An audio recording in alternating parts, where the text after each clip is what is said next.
Hey everybody, I'm Jack, and this is Raw Tropical Living. Thanks for joining me today. Hope you're all having a real nice, pleasant weekend out there. It's good to see you folks up north are starting to thaw out at least a little bit. One fella, God, where was this? He wrote me on Instagram from Nebraska this morning, and they were minus 30 something the other day, and I think he said tomorrow they're going to be 54. So that's quite a swing. That's like an 80 degree swing. So we're just a little bit kind of an day, but no complaints. It's probably about 62, 63 degrees out there, a little overcast. And when I finish this video, I'm going down to the park a little bit. Today, the video there are no ordinary moments, waking up together.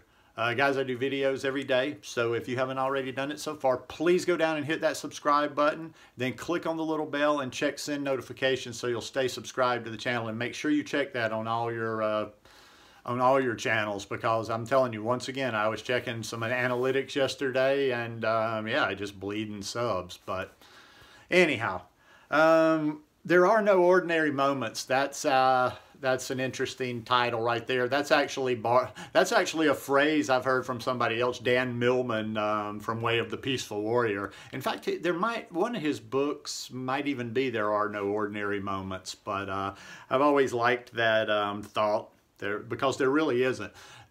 Life happens in between those big moments. That is just a message I like to double down on so much. It's like we wait for these big things and these important things and these dates on the calendars and these special events and whatever. But when it's all said and done and we're looking back, most of the most important major things happened in those little insignificant moments in between. So this was a neat little story. Another reading from that magazine I had last week, Light of Consciousness. There's some really good stuff in here. I'd probably do about 8 or 10 different talks from this one, but some of these articles are so long that it would take me probably about half an hour to read them. But this one's pretty succinct. The Cashier Story, Waking Up Together by Guy Finley. Once again, I don't know they do online, so there's no link. I'll try to remember and put the name of the author in the description below again, like I did last week. It all started very innocently. I had run out to the local market to pick up just a quick handful of items. My decision that I didn't need a cart turned out to be a mistake, so that my hands and arms were full as I approached the area where one pays for their groceries. But as I drew closer to the front area of the store, where a number of cashiers are ordinarily waiting to check people out, it was evident that whoever was supposed to be managing customer service must have momentarily checked out himself. There were only 3 cashiers with what looked like over 20 people divided into 3 long checkout lines, and most with carts chock full of groceries. So, I did what I imagine most of us do in situations like that. As I walked forward, I took an instant survey of the length of each of the 3 lines, estimating the number of items in the carts of those shoppers standing there, and then walked straight to the line that I felt sure would get me out of the store with the least amount of waiting time. Oh boy, was I wrong. All too soon it became evident that out of the 3 lines I could have picked, my choice proved itself the slowest of all. And sure enough, it wasn't too long before everyone else in line with me noticed this as well. That's when it started. 2 carts ahead of me, a middle-aged man began to grumble under his breath. The words were unintelligible, but the meaning was clear. He wasn't happy with the speed at which the shoppers ahead of him were being checked out and bagged. Apparently, his negativity was contagious. A moment later, the lady directly behind him and just in front of me voiced out loud what I imagine most everyone in that line, including me at the moment, was feeling. "Come on," she said, "what gives here? I mean, really? Could this line go any slower than it is?" And then, as often happens with any mob behavior, the negativity of one person seems to give a license to everyone else. And another person in the line chimed in. "I know, can you believe it? I will never shop at this store again." As I stood there, feeling this current of negative energy coursing through several of the people in line, something made me turn my attention to the cashier. She was showing the strain of standing there, likely for several hours now, having to silently suffer the brunt of the dark remarks being cast upon her skill as a cashier. The interesting thing is that the crowd's evident displeasure with her did not help her to speed up the work she was doing. Instead, it did just the opposite. As her stress mounted, so did the number of mistakes she made, requiring her to call for a supervisor to clear the cash register. You can just imagine how that went over with the people who already wanted to stone her. At any rate, by the time I reached my turn to check out, I could sense her trembling from head to toe. And even though the store was ice cold, tiny beads of sweat were starting to form on her brow. So as my turn came, and we stood there face to face, it was evident that other than a cursory meeting of our eyes to acknowledge one another, she had no interest whatsoever in looking at me. Who could blame her? No doubt, all she had seen in the eyes of the people checking out ahead of me was some form of hostility toward her. So as I stood there, I called up the lightest tone I could, and with a little laugh underpinning my voice, I said, "Some days are quite the adventure, aren't they?" Almost immediately, she lifted her eyes and met mine. Visibly relieved to see that I was friend and not foe, she took a bit of a deep breath and did her best to smile back at me. I took it as permission to finish the thought behind my opening remark. "Never mind them," I said to her, still in that moment of our relationship. "Seems everybody is in a bit of a rush these days, and sometimes impatience can get the best of us." She was still looking at me, trying to drink in something of the soothing energy I was hoping to convey. "Anyway," I continued, "I'm not in any real hurry, so take your time."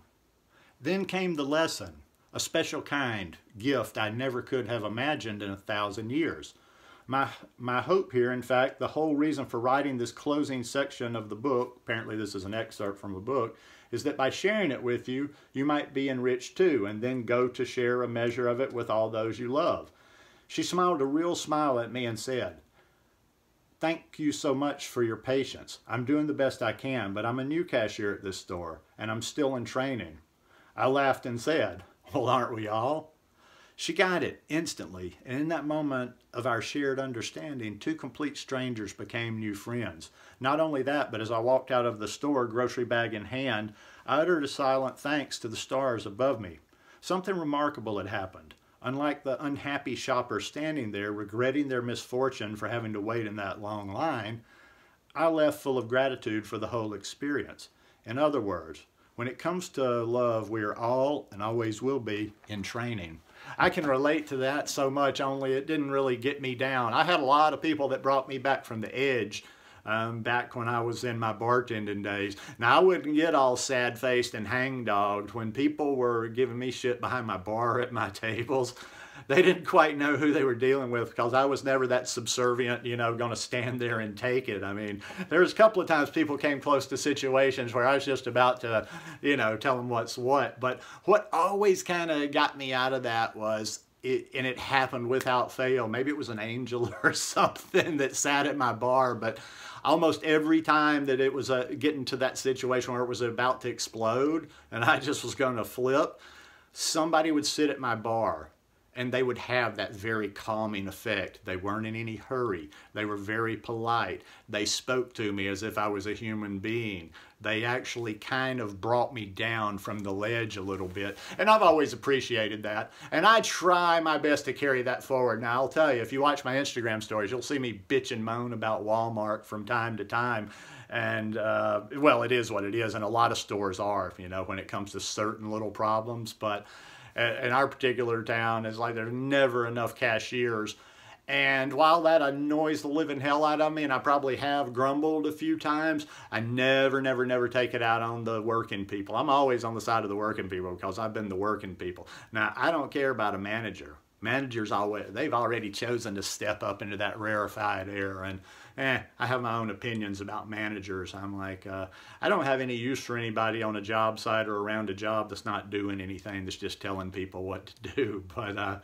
But yeah, I've always appreciated, those little moments where somebody took the time, and I try to do that myself. Like I say, and this one resonated because I actually try to go out of my way with cashiers. I try to go out of my way to, even if I've got stuff going on, whether I'm preoccupied, in a bad mood or what, I'm really not in a bad mood, but I make sure that well, number one, I'm never going to take it out on that person, but I still always try to make that eye contact, say hello, like a sincere, "Hey, how you doing today?" Try to make some sort of a pleasantry with them.